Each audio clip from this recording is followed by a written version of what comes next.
Hey again, this is Jake Motery with Covenant Homes here in Amarillo, Texas. We're back to talk about another building science topic. So last time we discussed common indoor air pollutants and indoor air quality. Today we're going to address that and talk about how our company as a high performance building contractor deals with ventilation. So ventilation is actually the V part of HVAC.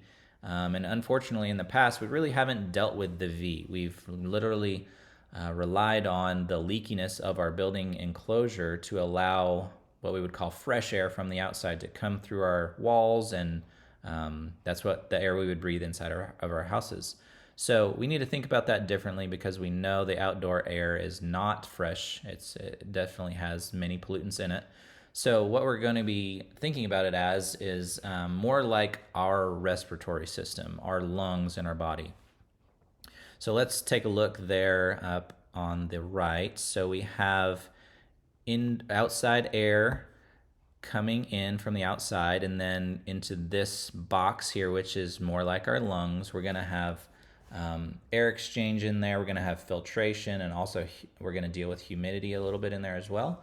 And then the fresh air is going to come into our living spaces, our bedrooms, our living room. It's going to dump in there, and we're going to breathe that air. And then as that air sits and moves around the house, move over to this red side. So we've got warmer, stale air, which we're going to extract from spaces we don't really live in, but we do use. So places like our kitchen, our bathrooms, our hallways. We're going to bring that back in. It's going to go back through this same box.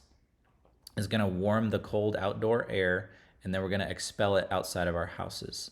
So why I mentioned we need to look at this more like our bodies, it's the same way. So like in this drawing, we have one tube that air is coming in. Well, our bodies, we have one tube, but we have two holes. We've got our nose and our mouth, but one tube, our trachea, that comes down to our lungs, that's where our filtration is. But we're also extracting the oxygen from the air. That oxygen is going into our blood, attached to hemoglobin, and that hemoglobin is going throughout our bodies to the cells to basically fuel the cells of our body.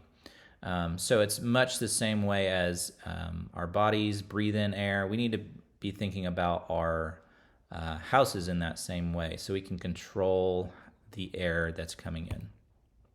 So old building practices are exactly that. They're old. We need to be living in the 21st century and thinking about how can we do things better. So there on the right, a common building science saying is build tight, ventilate right. So let's look on the left here. We've got a building enclosure, and just take a look at this red line that outlines the outside of it. That's essentially what our air barrier should be in our houses. There should be no breaks. There should be no ways for air or other things to come in without basically meeting a wall and not being able to come in.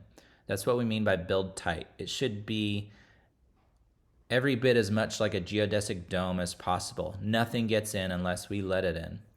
So some benefits of building tight is you have no bugs. If air can't get in, well, bugs sure can't get in. And then also air is going to come in on our terms, and that's what we mean by ventilate. So that little box in the other diagram we were going over, this is one. This is the Zendo Comfort Air Q. Think of this as our lungs, but it's the lungs for our buildings. So these big tubes over here, we'll have one coming in from the outside. That'll be our fresh air in. It'll come through here. We'll have filtration in here, and it'll also do heat exchange and moisture exchange.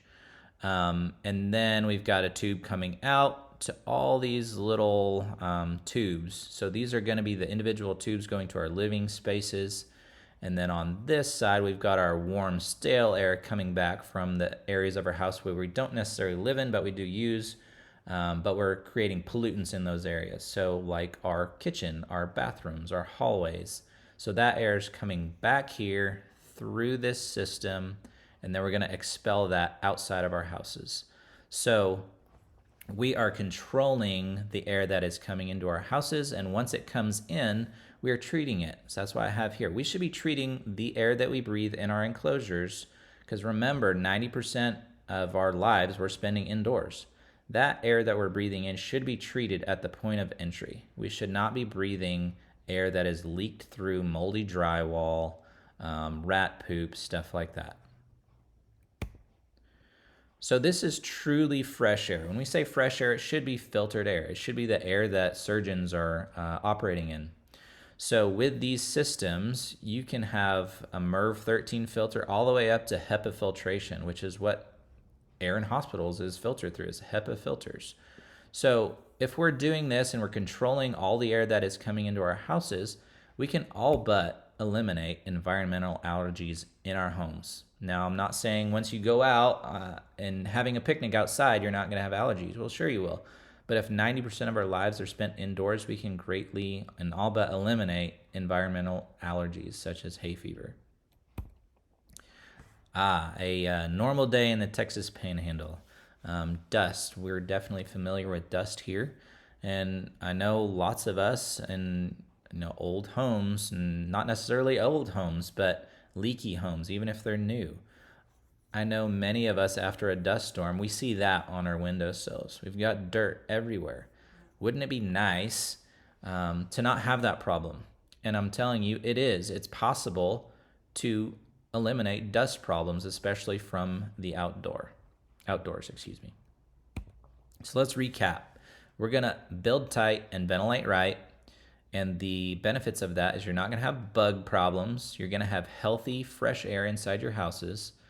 Allergens are all but eliminated, and you can greatly reduce dust problems in your houses, those are all benefits. I don't think any of us would read those and say, no, I don't want that. I don't want that.